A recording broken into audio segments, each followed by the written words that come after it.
panelist is Mr. Martin Tillman, Director of Transport Planning, IUCOM. Mr. Martin Tillman is Director of International Engineering Consultancy, IUCOM, leading strategic planning and advisory for the UAE and Oman. He leads the discipline of transport modeling, planning, transport technology, road safety, parking, and freight. He's been based in the UAE for the last 10 years, beginning with the management of the policy and the planning work on Abu Dhabi Surface Transport Master Plan for the Department of Transport. Martin has lived and worked in the UK, Puerto Rico, Hong Kong, and Qatar. He is currently working on transit master planning projects, as well as providing transport input to Emirates cities-wide master planning projects. Our third panelist is Dr. Stephen Dirrell. So he was our first speaker this morning. Our fourth speaker is Stefan Schnitzel, Managing Consultant in Mercedes-Benz Consulting in Germany. So please join the stage. Our next panelist is Mr. Mohammed Nabil Ibrahim.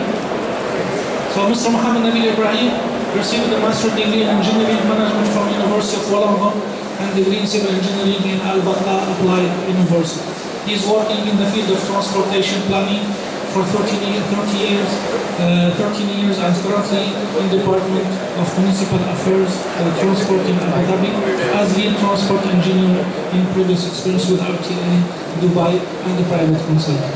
So we have our nice panelists. So I will be, managing the panel discussion. So welcome all. We will have basically almost 1 hour of discussion, interactive discussion between our expert and the audience. I will throw also some questions to you. So let me kick off this panel discussion with one question, and maybe the audience can ask also more interesting questions. So my question is, where are we in this region in terms of smart mobility and transportation? What are the challenges and what are the opportunities of this new technology, of these innovations, and what is the impact of the economy in the UAE and in the region in the globe? Please, wonderful. Who can start? I'll start. That's a very, very wide, broad question to start with. So I think that's the only question you need to ask, and we'll be talking all afternoon. I think, obviously, from a policy level. Oh, sure. Sorry. My name's Brendan Young. I'm the Head of Urban Development, Rail and Transit for WSP in the Middle East. Recently rebranded to WSP. We've dropped Parsons Brinckerhoff, if it said that in the brochure. I've been in the Middle East for around 10 years. Worked on predominantly public transport projects in that period. Was responsible for developing the Dubai Rail Master Plan, and have worked a lot in the wider Middle East region on major infrastructure projects. So if anyone wants to introduce themselves a little bit more, maybe when you speak.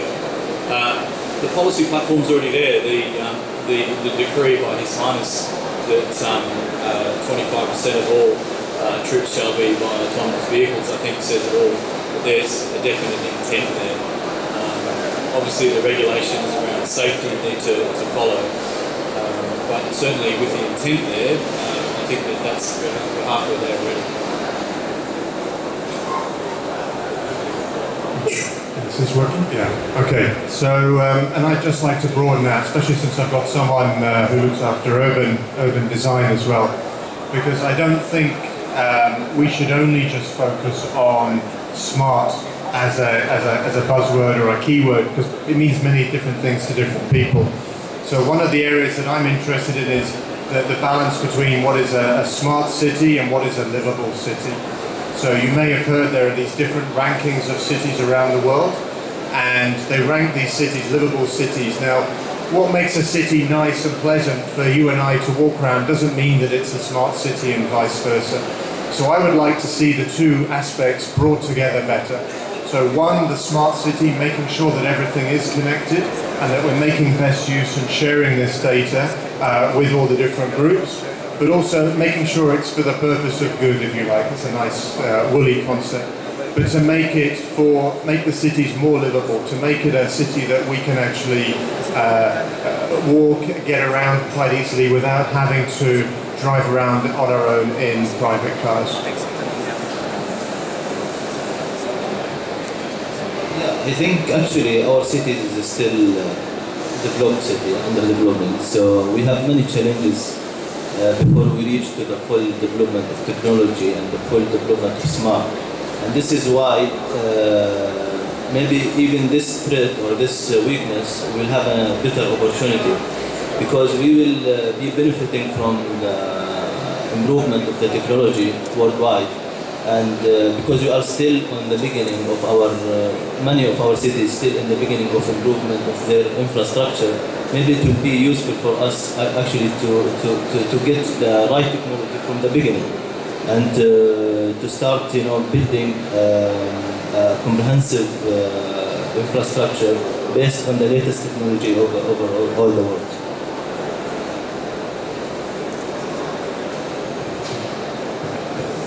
Yes, I think, like I showed in my presentation, so for me the biggest challenge is to really ensure that, because the technology is there, so ensure that at least by combining all these technologies and all these mobility solutions, that we reach really the targets that everybody is looking at, not only the citizens that we use, but also the city itself. So for that we need probably also some trials and some other assessments, like seeing how to combine these and what is the effect that this has. And so start collecting data and information about how this impacts the mobility in general. Okay, yeah. I've got a background in heavy commercial vehicle, and under that umbrella came the function as a benefit realization consultant, which is a telematics-oriented function. So when you generate data, we've got data, but that's it, nothing else. So you have to draw conclusions and then turn or change those conclusions into a benefit. The key question is what benefit we are looking for is one thing, and I fully agree a city full of data or community full of data isn't livable maybe, or we don't want to live in. As an example, I live in a city close to our headquarters in Stuttgart, which is full of sensors, full of cameras, and if you even overspeed for 1 kilometer per hour, you're just tracked, flashed, and it's not nice. So we've got a lot of data on that city, but it's not livable if it comes to the daily traffic. So is this what we want to achieve? For monitoring purposes, fine. For finding purposes, also fine.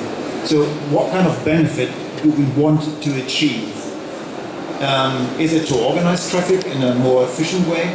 So that's for me a key question when I was in charge of telematics, and to gain, at least to, let's say, to identify patterns, and based on that patterns to turn it into a benefit for every involved stakeholder. So that's one of the challenges, by the way. Sam, we wanted as an interactive session, so if you have any question, any interaction with the panelists, please go ahead. Hello. I have some questions actually. My first question is for autonomous vehicles. When do you see it happening? When will we actually see autonomous vehicles fully deployed on the roads? That's one.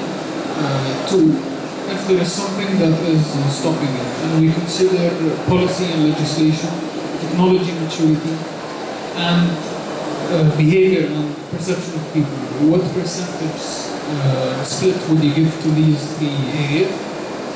And what defines to you a seamless transition between where we are currently at in terms of transportation and the future where we will see the autonomous vehicles on the roads, flying taxis and all that? Maybe I take over here the first part, because our company, which is Mercedes-Benz Consulting, is belonging to our parent, which is Mercedes-Benz and the Daimler AG. Autonomous vehicles are already the present. It's not even the future. Not to a full scope, so I would say we reached a point of 80, 85, 90%, because we've got so many different features and functions already applied to or fitted to the vehicles that you, for example, if you're just caught by a traffic congestion, you can just relax, switch on the function, which is called or named Distronic, and the car is managing the speed, braking power, and has got also a kind of surveillance mode that if somebody is crossing your lane. So it's kind of an autonomous driving in a congested traffic condition or situation. So those features and functions are already there and applied. And we had a lively discussion just recently within our company to say, do people really want an autonomous driven vehicle?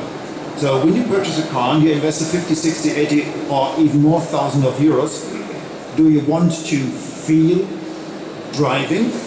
Do you want to enjoy sound, acceleration, movements, whatever it might be? So people purchase cars or vehicles for that, for this enjoyment.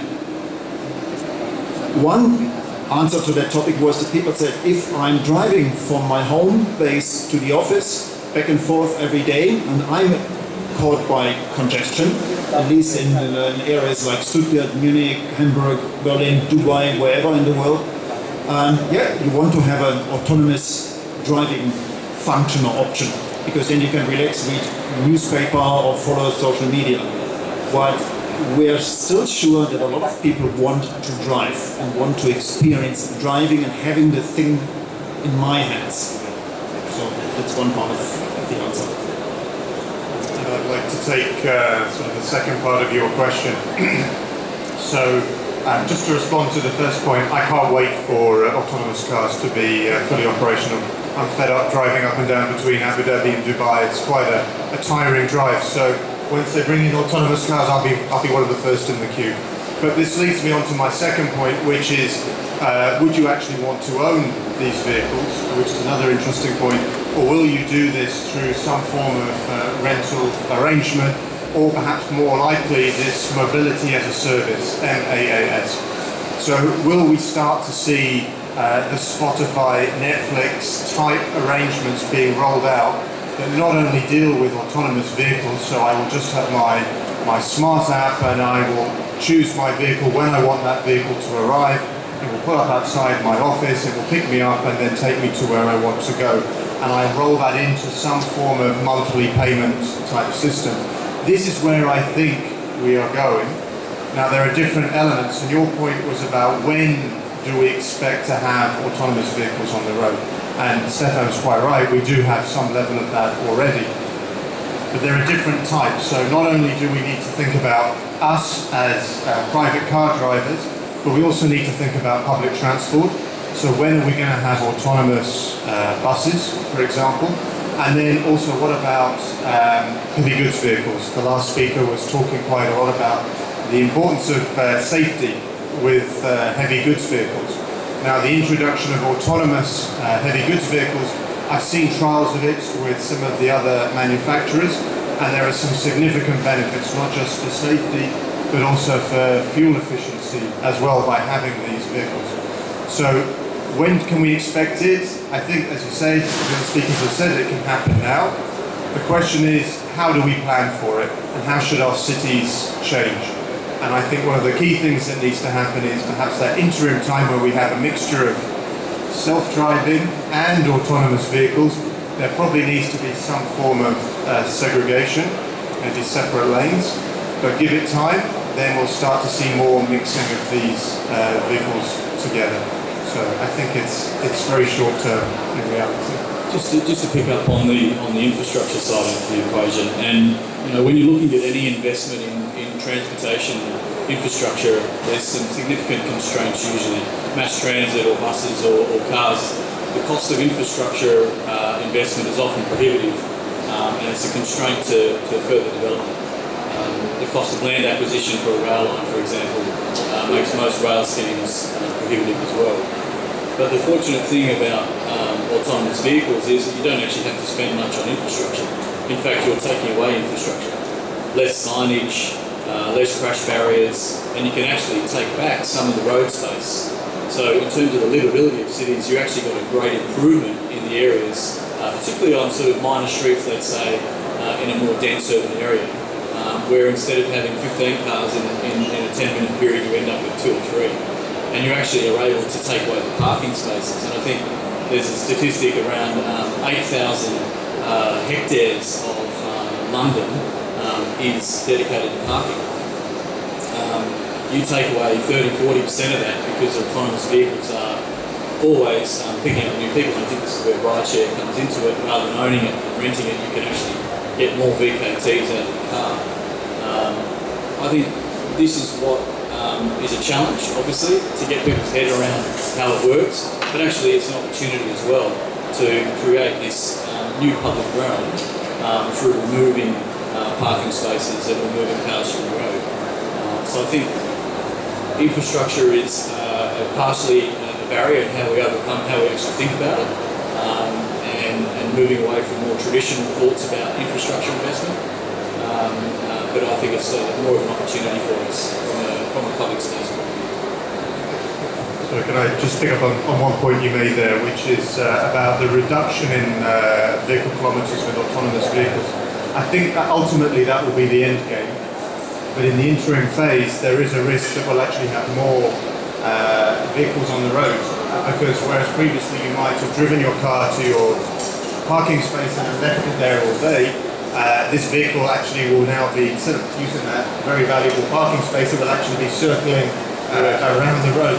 So there's this interim time where we actually may see more vehicles on the road before we get to the final end game. I'm sure as a parking expert you have some points on that as well. I touched in my presentation about when we are expecting the autonomous vehicle, but actually the journey of autonomous vehicle or any new technology, we can see to the journey from horse to horsepower. So the journey to have the car took like 50 years. 50 years from the first initiating of the idea of car. So the lesson is that the new technology takes too long time to be invented and improved. But once it is commercially ready, and that means it is affordable and safe, and it can meet the safety requirements, it will make it will be explored, and it will be with no time, comparing with the 50 years. So only within 10 years, from the 19,000 till 1913, the number of cars has jumped from around maybe 4,000 to 350,000. So once the technology is ready to enter the market in terms of affordability and safety, it will not take that long time to be used and to take the role in the market. Yes, and for me, I would like to go back to the infrastructure, because for me the critical point is the digital infrastructure. So what we need to drive the cars, because at the moment for sure we see already some deployments. So it's mostly it will be public transport, maybe the beginning, which can go on dedicated infrastructure. But if you put them on a normal road at the moment, the slightest problem, if the signage is wrong or if there's a pothole or something, they might be affected by that. So we need to ensure really to have the up-to-date infrastructure information digitally available for these vehicles. And therefore this includes also using the additional samples from the vehicles to update the maps or the cartography around it. I hope it's okay to shift the discussion a little bit to another angle of the same spectrum. Allow me to span kind of an umbrella. You said wisely that we are in a kind of transition phase or interim period. And if you look into, because I have got a consultant background, if you look into how people learn and how a community is learning and developing, we hit the topic of change management. So what we need is a very well organized and structured change process behind, and we have to apply learning concepts to it, because we are very technology focused, but if you provide a piece of technology to me, I have to change my life. I have to change my daily behavior. So I'm driving a car for sure, a company car, and I've got some nice features built in and fitted, and one is an emergency brake assistant. So you have got a flashing light if you're too close, if you're not respecting the distance to your car in front of you. And I'm a bit scared, when is the point the car is taking over and breaking down harshly without my participation or involvement? To be honest, I've never tried it. I don't want to experience it because I don't know how the car will respond to it. So I'm a bit scared. But nobody's picking up on my concern. Say, come on, Stefan, let's do a little driver training in a secure environment, and we test it out so that you get a feeling how that car will operate if you are below that security distance measure. So these things are missing. You know, people are handing over, the dealerships are handing over cars with those nice features and functions, but nobody is training me to adapt my behavior. Simple things like in kind of autonomous parking mode, which is nice, which is convenient, which saves space and all this, but I have a lot of people have it but never experience it because they're afraid to activate it because they weren't learned on it. So what we really need is we need to change behaviors and to adapt to technology, which is change management, which is learning, etc. And this is missing at the moment.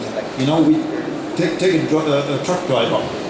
You know, some trucks are heavy commercial vehicles. They are equipped with 4, 5, 6 different telematic systems. 5, 6, 7 transport managers or functions are reading those data, trying to draw conclusions, and then hitting it on me as a driver, and I'm completely kind of over-challenged and say, oh, what? Excuse my French, what the hell am I going to do with it? So how shall I respond to it? What are the new routines? Nobody trained those routines to me. And I think that's a missing point we should add to the equation, at least from my point of view. I don't know how you see it. Yeah, I think that's a really good point. Human factors comes into infrastructure planning all the time.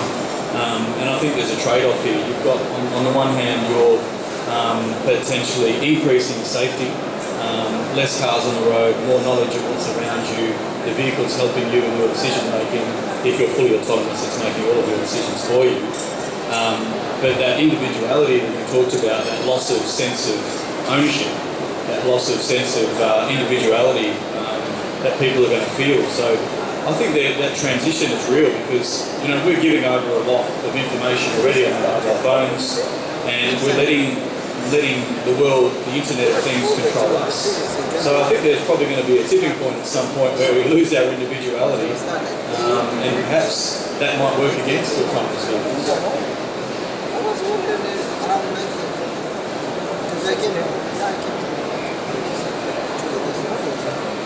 I think we discussed enough about autonomous vehicles. Myself, I don't believe that we'll reach level 5 in 20 years, so we will still be between level 3 and 4, most probably.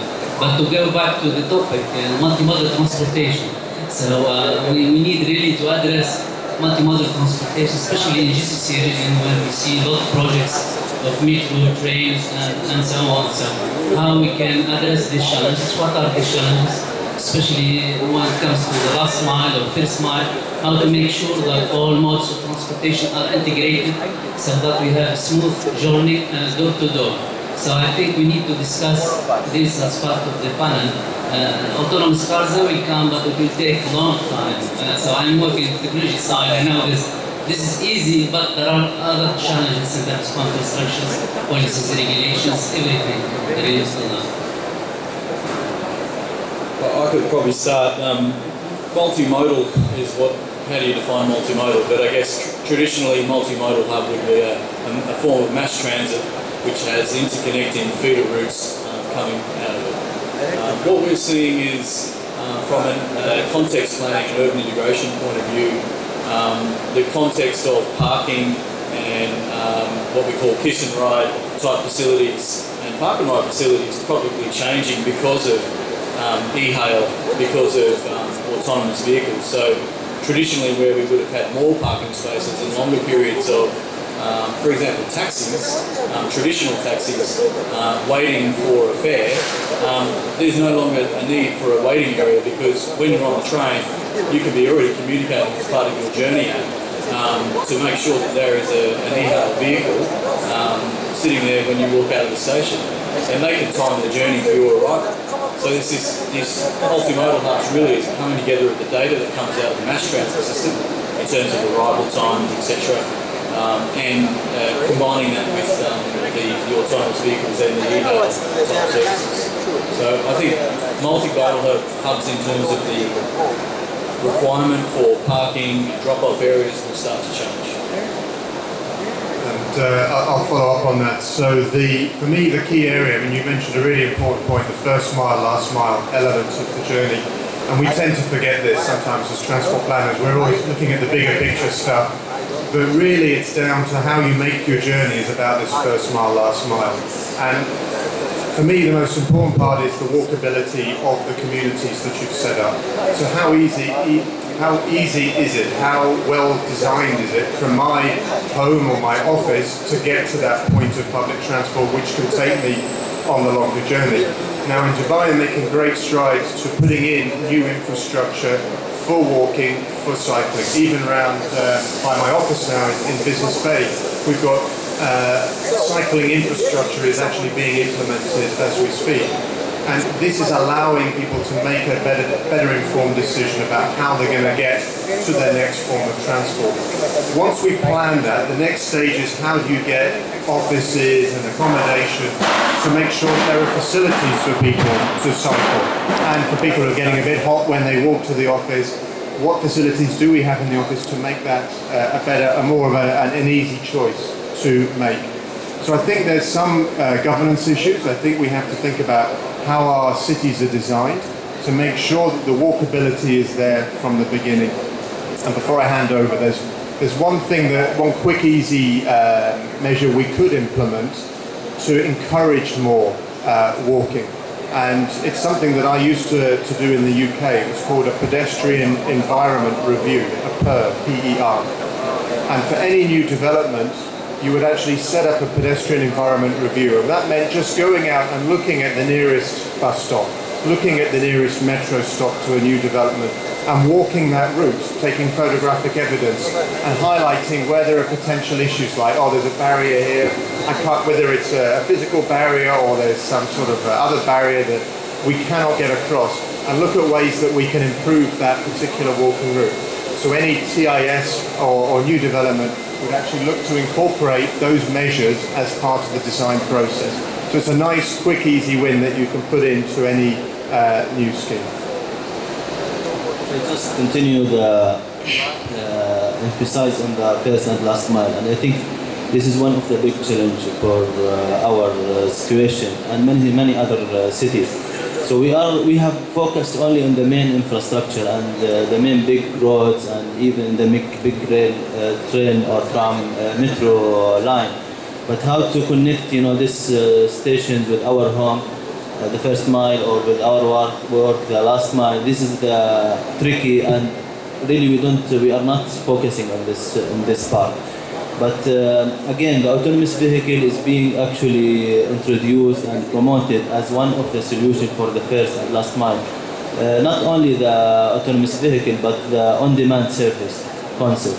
So maybe this is the interim phase where we need to focus more on the on-demand service to improve the first and last mile challenge. And yeah, this is a very important point. Yeah, to get back to this, there are some trials ongoing, for example, in the University of Michigan, where they show how the on-demand shuttles and so on can complement for the last mile. So I think this is definitely a very interesting option to look at. And otherwise, for the region, I think one challenge as well is not only the information, but also the physical connectivity from modes. For example, in Saudi Arabia, I see that we try to develop multimodality for logistics, so everything is very well developed in the different modes, but there are no logistic hubs, for example, to connect the different modes. So I think this is one major challenge that we need to push in the region. Let me add two thoughts. I like that approach to have this pedestrian environment review. It's also a learning phase. We could change a lot by today, or actually by tomorrow, if we do it for our private environment, in the sense of, let's check if I do have a bus stop next to my home.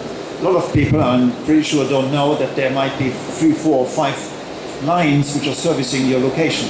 So we could do it right now and say, okay, instead of taking the car tomorrow, I take the bus to the Dubai Metro, and then last few meters I just walk.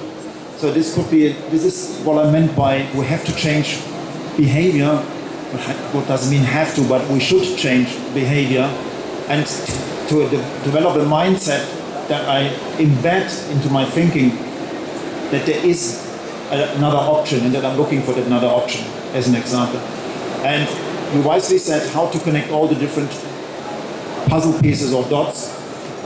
We talk now about passenger transport, there's also goods transport, and it's also a kind of a mindset, you know, when you think to transport anything from A to B, we often think in trucks, we often think in ground transport, and then there's just one transport modality on the tip of our tongue. I'm pretty sure that we need a kind of a mastermind when you purchase through Amazon or any other platform any item, that there's a mastermind, an algorithm or whatever it might be to say, okay, how can I get that piece from the Amazon store or a warehouse to your location, to your office location or private location in the best way.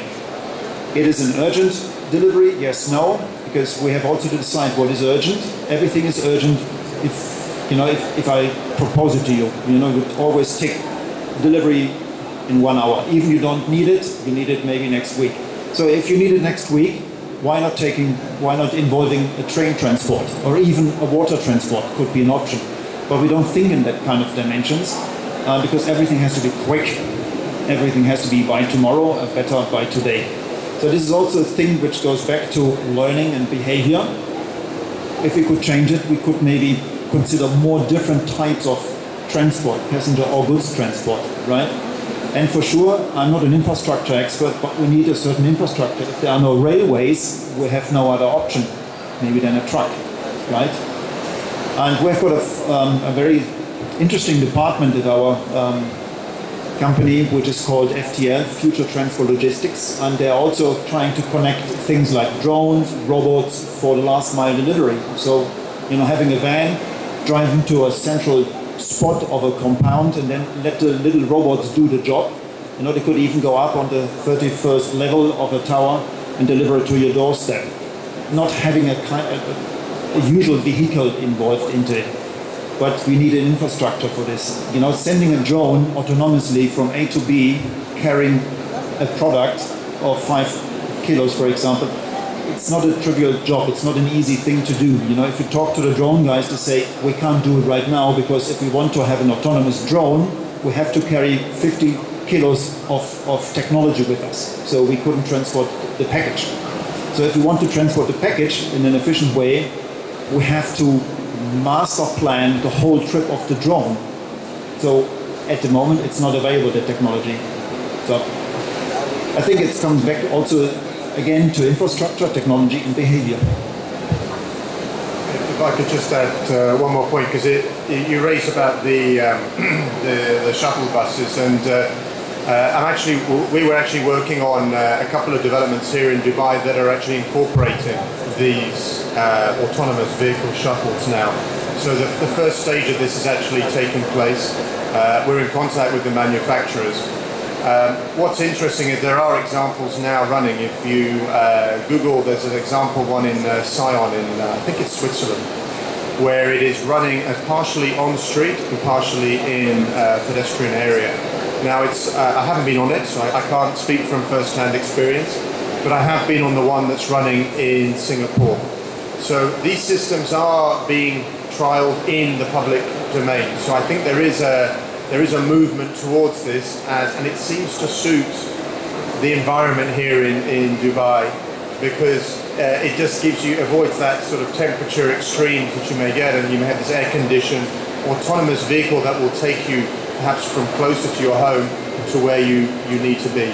So these systems are being implemented. There is a trial I know running, it was running at Dubai Mall recently, so I think there is this element of it being trialled and moving forward. All right. Any other comment? I have a question for you. The mobility and transportation is a holistic system, so we think about the car, about the driver, about the infrastructure, about the environment.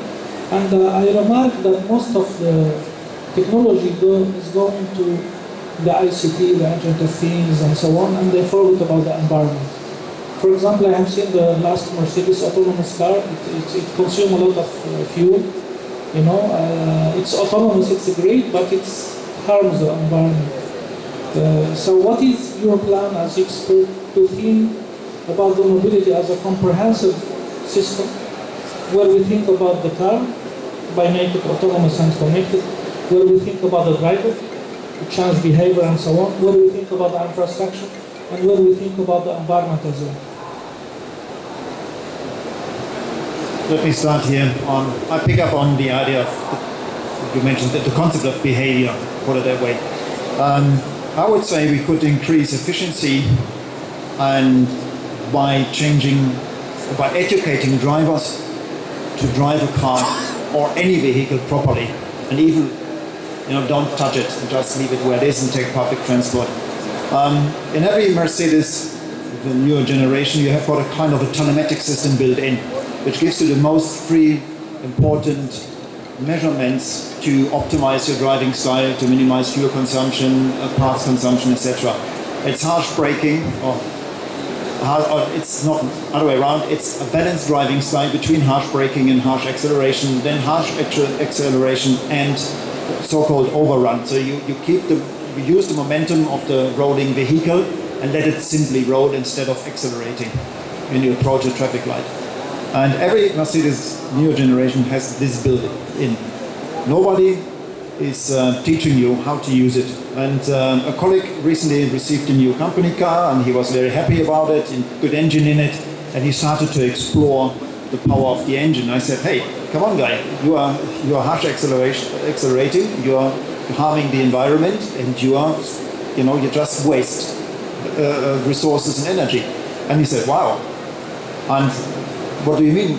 And I explained it to him, and I said, you could use that clock. We call it a clock, the telematics clock. And he said, wow, I didn't know that I have it.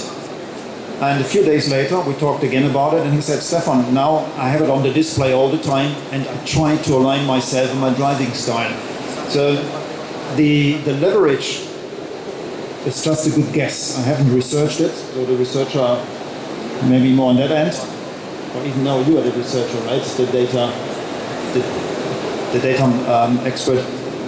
I think that we could easily increase efficiency in any traffic by, 25-30%, even more, but just changing a little bit of behavior. Once I was in the telematics, or in charge of telematics in this benefit realization part, we could see that with a little training for a truck driver, let's say less than a day, the efficiency went up immediately by 10 to 15%. The challenge is just to keep up with it, to keep that momentum. So we're back again, how we learn as a human being and how to make it stick and sustainable.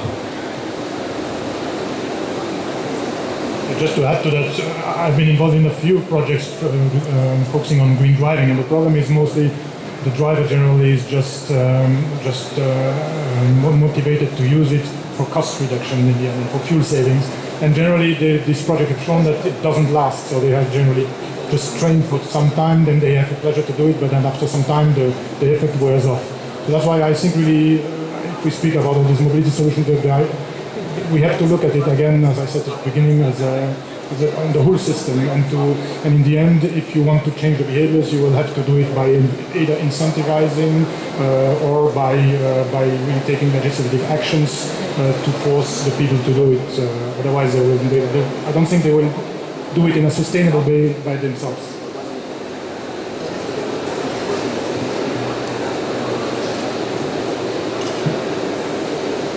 Hello. I think we are reaching the end of the panel discussion, so thank you very much. It was very informative, so let's give a clap of hand to our panelists. Now it's time for lunch and prayer, and we'll resume at 2 o'clock sharp, so please be at 2 o'clock to start.